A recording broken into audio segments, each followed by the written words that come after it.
अच्छा मसला अब ये है कि ये जो सूबों का इशू है, ये इंतज़ामी यूनिट्स का इशू है, बेसिकली ये चाबी कोई और है, चाबी है एनएफसी। अब एनएससी अवार्ड क्या है कि आप जो कुछ कमाते हैं, वफाक जो कुछ कमाता है या मांग के लाता है, वो सऊदी अरब से मांग के ले आया, कोई से मांग के लेके आ गया, अमेरिका से मांग के ले आ गया, उससे पैसा यहाँ पे इकट्ठा कर लिया। जब पैसा इकट्ठा हो गया तो उसमें से 57.5% जो है वो सूबों को चला जाता है, ठीक है। और जो वफाक है उसके पास रह गया 42.5%, और उसके अंदर उसने कर्ज़ों की किस्तें भी देनी है, उसने सूद भी अदा करना है, फ़ौज का डिफेंस का जो बजट है वो भी उसने अदा करना है, और साथ बेनज़ीर इनकम सपोर्ट प्रोग्राम भी है वो भी उसने अदा करना है। लिहाजा जब वफाक स्टार्ट करता है तो डेफिसिट से स्टार्ट करता है।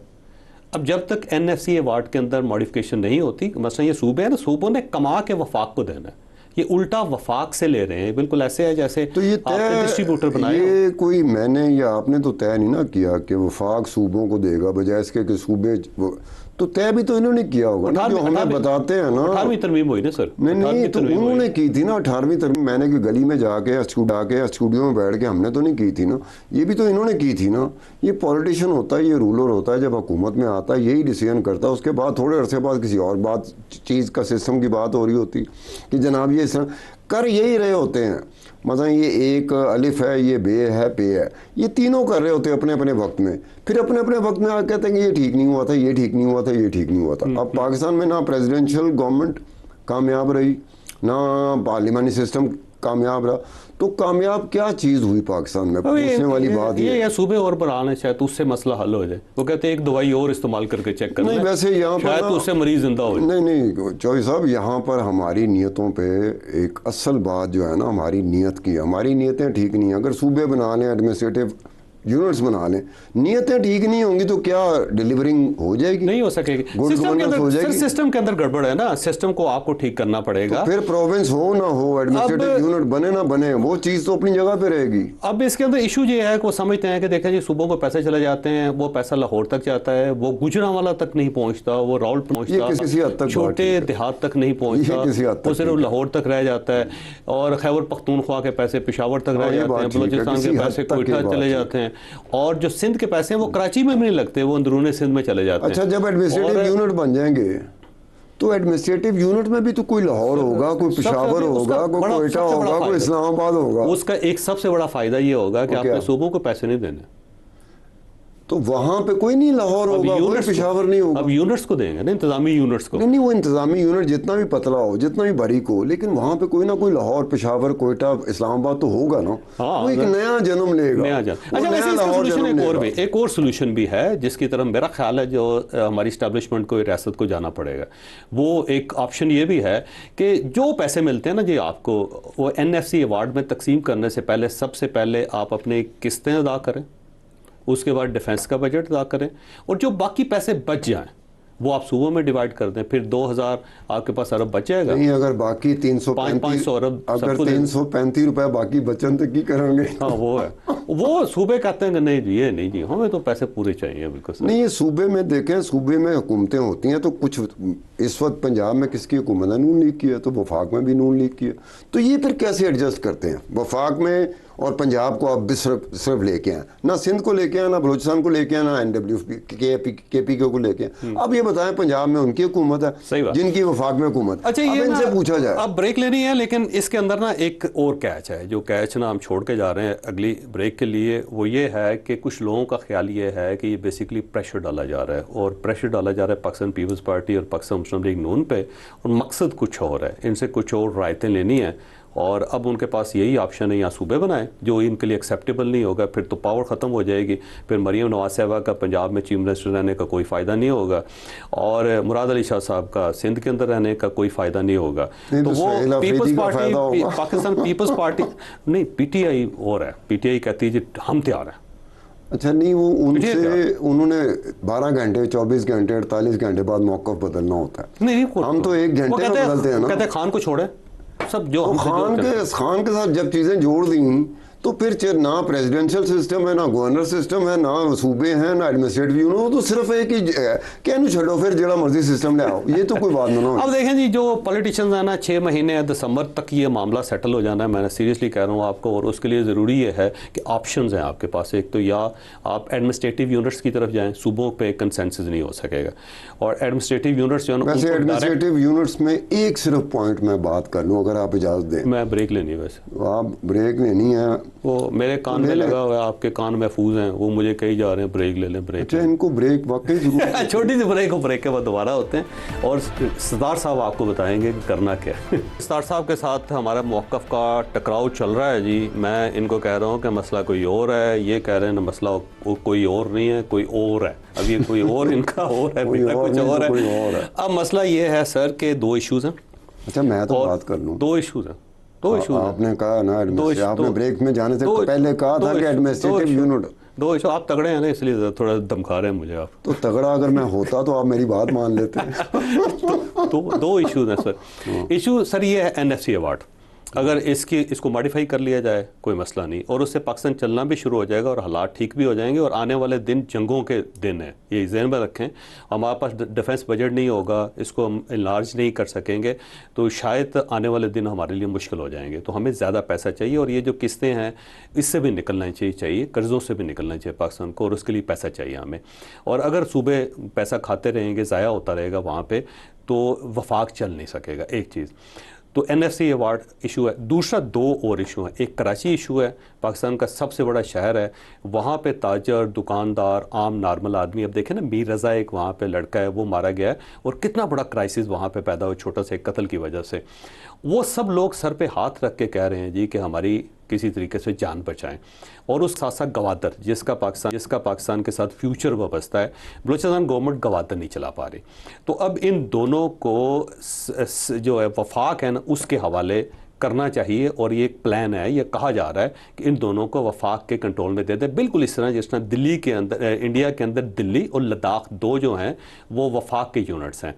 तो अब कराची को सिंध से अलग करना पड़ेगा, जो ज़ाहिर बड़ा डिफ़िकल्ट है। हाल पता है एडमिनिस्ट्रेटिवली उसको किया जा सकता है, और साथ गवादर जो है ना, उसको बलूचिस्तान से एडमिनिस्ट्रेटिवली जो है ना वफाक के हवाले किया जा सकता है। और अगर वफाक ये दोनों वहाँ पर चला जाता है और उसकी सिर्फ एडमिनिस्ट्रेशन ले लेता है, कराची के हालात भी ठीक हो जाएंगे, गवादर के हालात भी ठीक हो जाएंगे।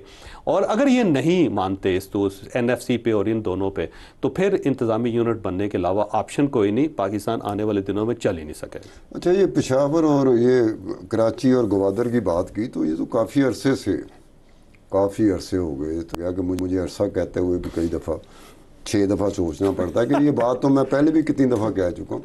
कराची का इशू कितना पुराना हो चुका है। गवादर का भी इशू उसी तरह के, जूँ ही गवादर की कोई इंपॉर्टेंस बनी, जूँ ही उसी पैक का चक्कर चला, आज तक हम ये सुनते आ रहे हैं कि गवादर कंट्रोल नहीं। सर वो बलूचिस्तान की गवर्नमेंट जो है ना, उसके बाद पुलिस है, लेवी है, वो उसके पास बेचारे के पास इतनी स्ट्रेंथ नहीं है कि उसको तो फिर गवादर ऐसा करें कि कोई उधार किसी और मुल्क को दे दें कि जनाब जब सेट हो जाएगा, जब सारी चाहे माँ, तो आप मुझे हमें वापस कर नहीं, उधार कैसे दें कि बाहर की फौज आके उसको।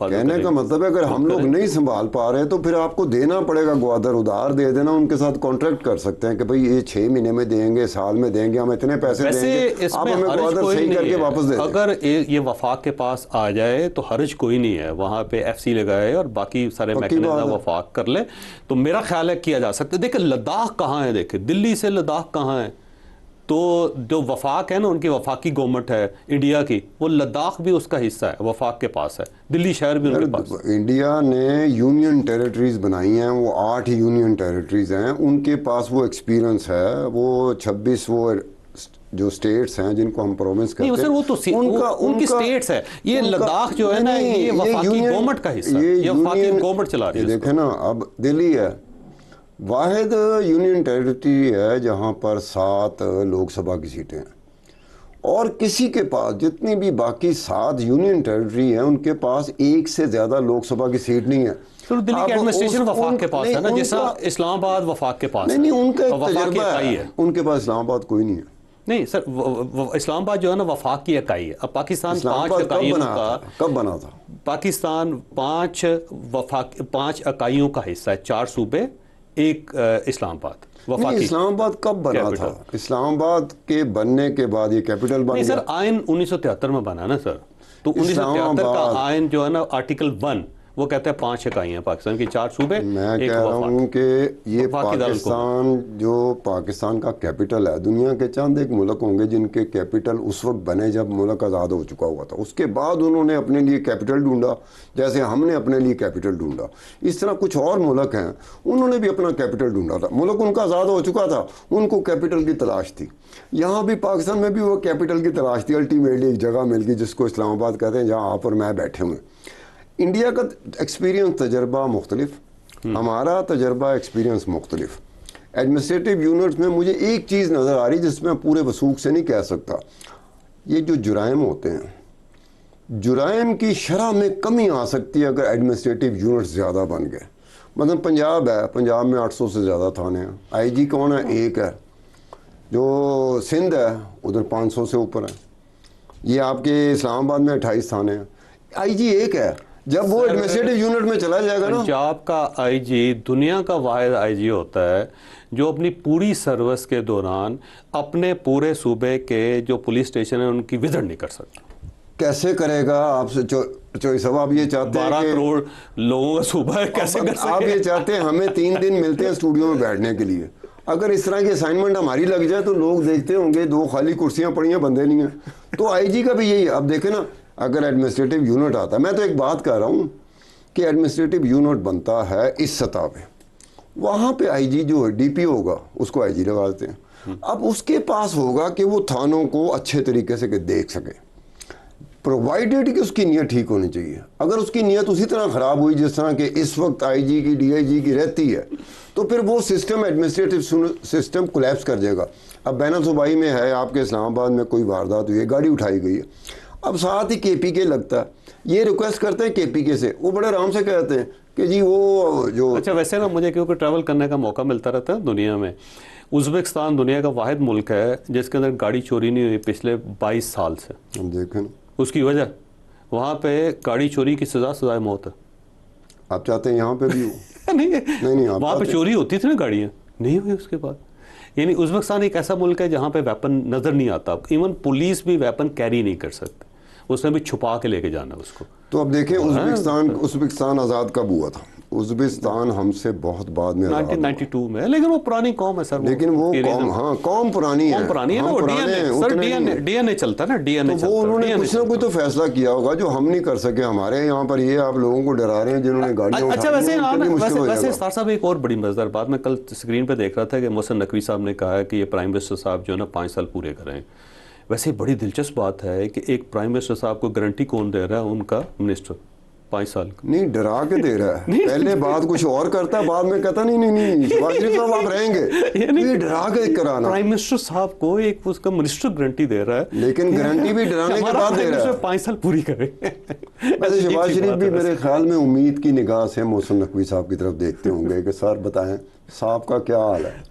वो कहें साहब ठीक है, जरा ये 2-4। वैसे राना सनाउल्लाह साहब ने शुरू में ये कहा था कि उनकी बड़ी मेहरबानी है मोहसिन नकवी साहब की कि उन्होंने अपने आप को वज़ीर दाखिला तक रह गए, बल्कि वो वज़ीर आज़म बन जाते, वो वज़ीर आज़म भी बन सकते थे। राना सनाउल्लाह साहब ने शुरू में कहा था, उन्होंने कहा इनकी मेहरबानी है कि ये कम पे राजी। मोहसिन नकवी साहब के पास कोई ज़्यादा सीटें तो नहीं है, उनकी जमात भी कोई नहीं है, सीटें भी नहीं है, तो वज़ीर आज़म कैसे बन सकते हैं? ज़रा बताएं कैसे बन सकते हैं? राना सनाउल्लाह से पूछा जा सकता है कि आप ये कह रहे हैं कि शुक्र है कि ये वज़ीर दाखिला बने, वज़ीर आज़म नहीं बन सकते। इमरान खान कैसे बन सकते थे प्राइम मिनिस्टर साहब?